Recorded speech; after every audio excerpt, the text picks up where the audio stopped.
Hey guys, and welcome to an epic showdown. I'm a rubber duck award leading the mighty forces of Grand Cathay up against the dreaded Ogre Kingdom's double Iron Blaster meta. Now, this is a meta which has plagued ranked since the kickoff of Warhammer 3, and I have found a really fun and good, but most importantly, hilarious tactic to counter Ogre players, and that is with Grand Cathay. Many people thought Grand Cathay were going to be weak on release in Domination mode. They're certainly not the most powerful faction, but they have some really nice matchups. I like them quite considerably against Kislev and Ogre Kingdoms in general. They struggle a little bit more against some of the demon factions because of the power of Furies and so on. But we have an amazing, hilarious tactic to take down Iron Blasters, which I'm quite excited to showcase for you today. So let's delve into this one.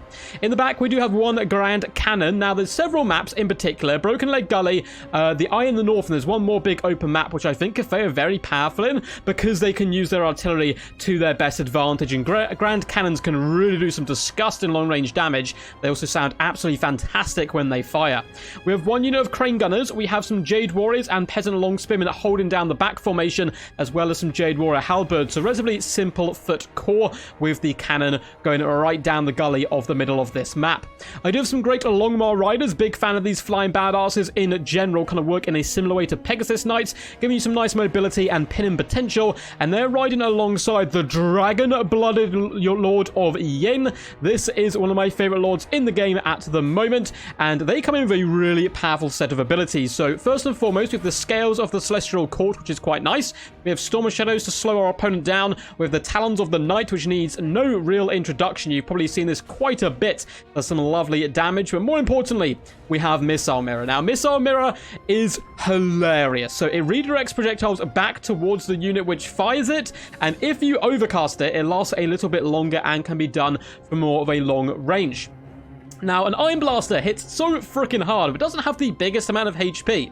If you overcast a Missile Mirror onto it and it fires twice, it will kill itself, which is just downright hilarious. I didn't know that in this game, so we are going to be single casting it, but you'll still see the power and potential of such a spell. My opponent comes in with the double Iron Blaster, of course. No Gorges, though, which is a little bit disappointing. We do have a load of Noblars, though, to back them up. We have a Noblar Scrap Launcher, some Iron Guts, and a Slaughtermaster of the Great Maw coming in with Troll Guts, which is going to give him some real nice sticking power and regeneration. Look how happy he is just to be here.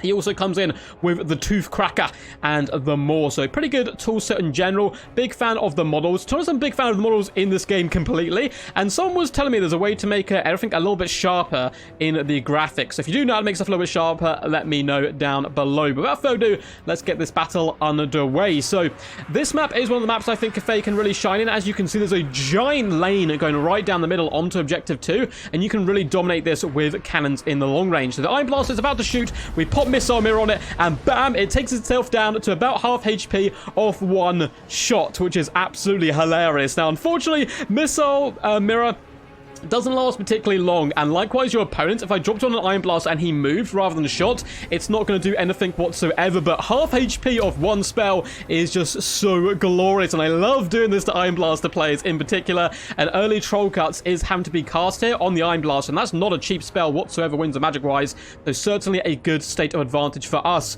We do summon some Peasant Long Spearmen with Silver Chevrons just to push our home objective, Objective 3. This is one of those maps with home objectives for both players and a nice contested one in the middle. I'm not really looking to push Objective 1. Get some troops onto Objective 3 nice and early. Grand Cathay, relatively slow faction. They certainly like to sit back and kind of pound the enemy from long range with guns, and then dominate two objectives and hold them all game rather than going for all three.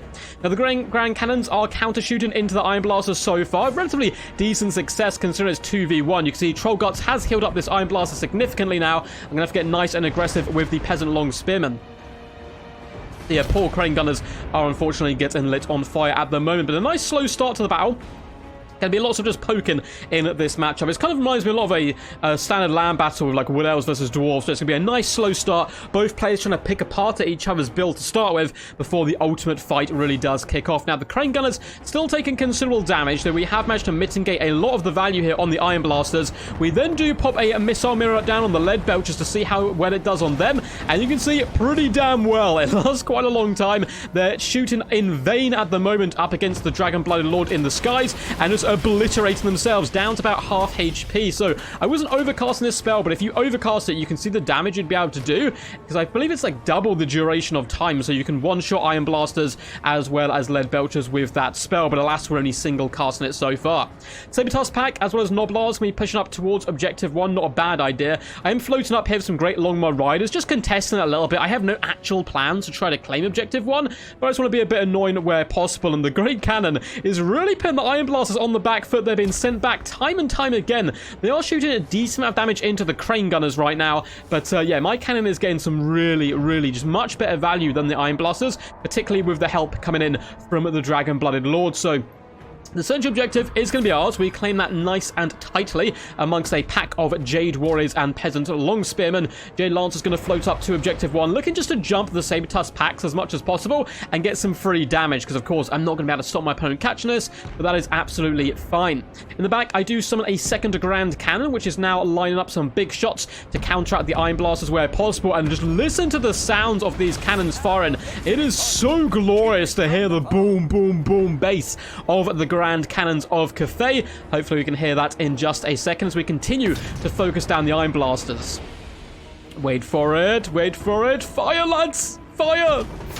Boom. Oh, it is really music to my ears. Once again, my opponent's will be forced to use another Troll Guts as his Iron Blaster just gets eviscerated from our long-range pressure, but in come the Iron Guts. So we have Iron Guts, Ogre Balls, and Noblars starting to apply a bit of pressure, and the battle is well and truly underway. On this left-hand side, we have Jade Lancers fighting out with the Saber-Tusk pack, as well as Noblars doing a decent job, and over here, the Longmar Riders do swoop upon the Saber-Tusk, do some massive damage to them. The Longmars, unfortunately, were injured before they landed because of those pesky Iron Blasters. We are overwhelming them relatively quickly, even with the Noblar support down here on this flank. Objective 3 is well and truly mine at the moment. The Lead Belcher is going to be going down to a mixture of Crane Gunner pressure as well as pressure coming in from my mighty cannon. We do drop a missile mirror on the Iron Blast, and this is the weakness of this spell. My opponent's now moving rather than shooting, and it's going to do absolutely no damage to it, which is a little bit sad there, but hey, you can't get them all. Lead Belchers have been forced off. Peasant Long Spearmen and Jade Warriors are pushing forward aggressively, and we have summoned some Iron Hell Gunners to the battlefield. They're basically wielding shrapnel shotguns, and they're doing some pretty devastating damage from long range. Definitely want to turn them onto the Iron Guts if at all possible. Scrap Launcher coming in though, and doing some pretty big damage. In the back, I am now starting to summon a bucket ton of Peasant Long Spears as well as Halberds, just wanting to push that mid-objective as much as possible, because at the moment, the Grand Cannons are relatively secure, though one cannon has unfortunately started to go down here. The Jade Lancer is going to be falling back, just running away from the Iron Guts as quickly as possible, as Objective 1 is claimed by my opponent. He's had to commit a decent amount of resources up here, though, to claim this objective, and I can simply run away to the middle, where I have a load of Jade Warriors and Peasant Long Spears awaiting.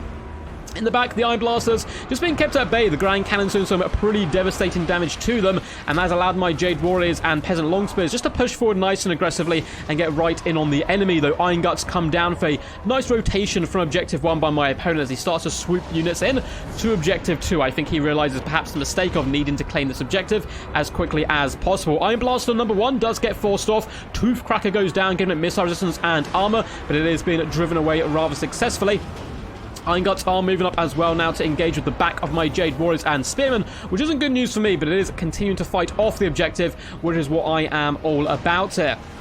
So the Iron Blaster, down to 2,000 HP. Once again, we will pop a beautiful, lovely little missile mirror on it as it lines up its shot. Now is the time for Wrath for Ruin. Let's destroy some of these gits in the name of all ogre kind. Nope, you won't. Bang.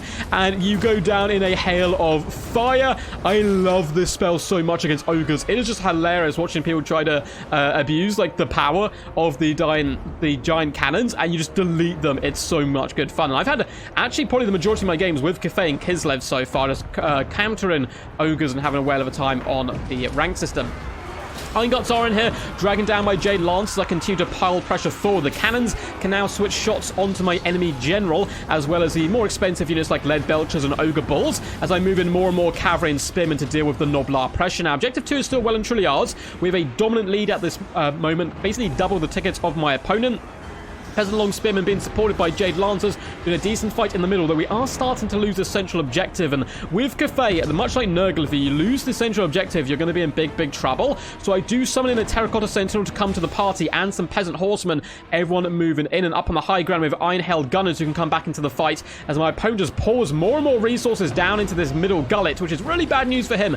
Definitely should be pushing the side in my opinion, because the Great Cannons are just having an absolute party so far, shooting in to these poor Ogre balls, as well as the Slaughtermaster himself. He does have Toothcracker on him at the moment, get him some resistance, but I think that's going to be in vain in a moment as the Terracotta Sentinel swoops in. I love his animations, smashing down with his mighty War Scythe onto Gnoblars, terrifying them off the objective, and once again, it is mine and not my opponent's.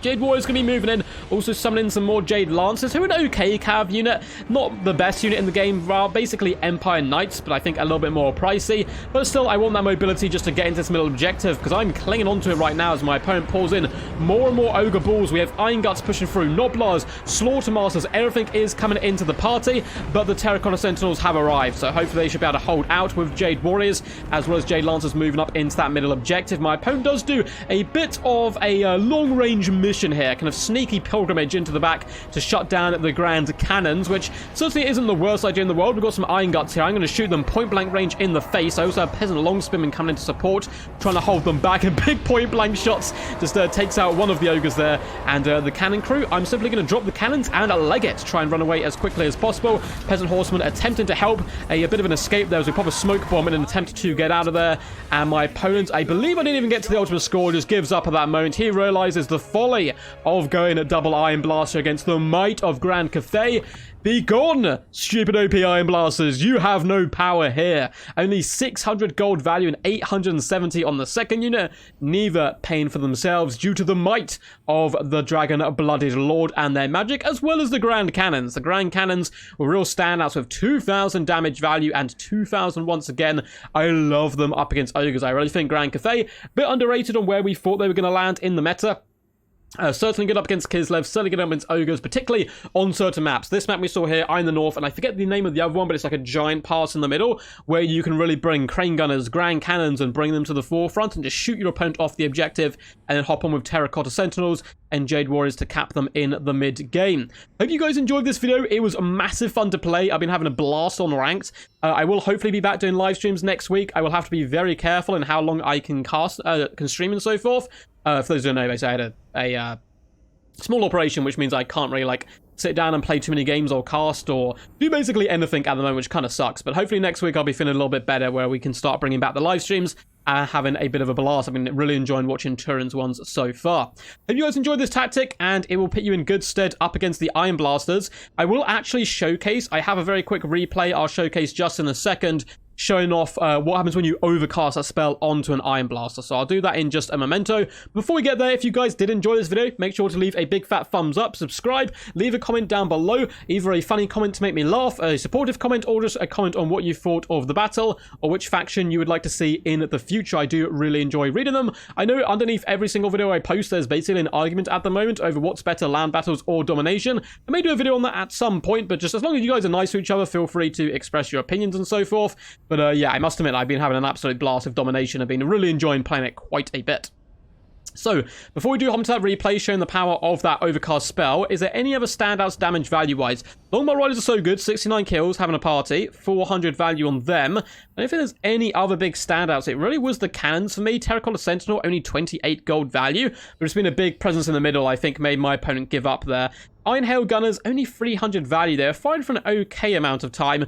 And for my opponent, yeah, the Iron Blasters just absolutely flopped, which I love to see. I do like the inclusion of the Iron Guts, and the Gnoblast Scrap Launcher got 1.1k gold value, which is certainly very nice indeed. And the Iron Guts in general performed okay. The Lead Belchers, unfortunately, just got shut down by me. The Saber-Tusk packs were rather lovely. So let's quickly go check out that replay. I believe it's called Magic Block Test. Here we go, and I'll showcase the ultimate power. But if you guys are struggling up against Ogres in general, I would recommend going Grand Cathay, trying out this strategy, even if you don't want the micromanagement of putting these kind of missile blocks and missile repellents on their units. Then just go Grand Cannons, you'll do absolutely fine. Likewise, Going with Kislev is quite a nice counter to Ogre Kingdoms at the moment if you are struggling. Bring Little Grom. Little Grom will kill Lead Belchers. He will kill these pesky Iron Blasters. Little Grom is the ultimate answer to Ogres. You can bring one and then one in reserves, even quite good. You can risk starting with two, and I beat a player the other day, actually, who just brought 4 Gorges plus double Iron Blasters, and that was his entire starting army. We'll fast forward a little bit because I have to save up the Winds of Magic, I believe, at the start of this battle before I can class the Mighty Spell indeed. And here we go. Looks like we're floating forwards now. So this is a full health Iron Blaster. I've done absolutely no damage to it so far whatsoever. And let us quickly pop the Hex down. Looks like I'm just dodging shots for now. And here we go. So we pop down the Missile Mirror upgraded onto it. And hopefully it will now fire its 2 shots. And you'll see just the absurd amounts of damage you can really pull off on this. So 1 shot, bam, straight back onto it. Down to about half HP. From the rip down to 2,618, and because the missile mirror is upgraded, it has longer range, so you can cast it from further away, but it does last a little bit longer, and that will enable the Iron Blaster to shoot twice, I believe, if this is the correct replay. Bam, straight into itself, down just 380 HP on the Iron Blast, and I believe that will be enough to actually break it and force it from the battlefield. So yeah, the Missile Mirror is very potent and deadly up against Ogres. Opponents with a fantastic micro will be able to spot when you place it on them and hopefully dodge it for their sake, but honestly, the most people who are bringing like double Iron Blast at the moment aren't going to be the greatest players. They're just trying to, use the most OP stuff in order to claim a couple of victories. So hopefully this, guys, has helped you out a little bit on how to take down Iron Blasters. And until next time, peace, peace. And as always, stay awesome.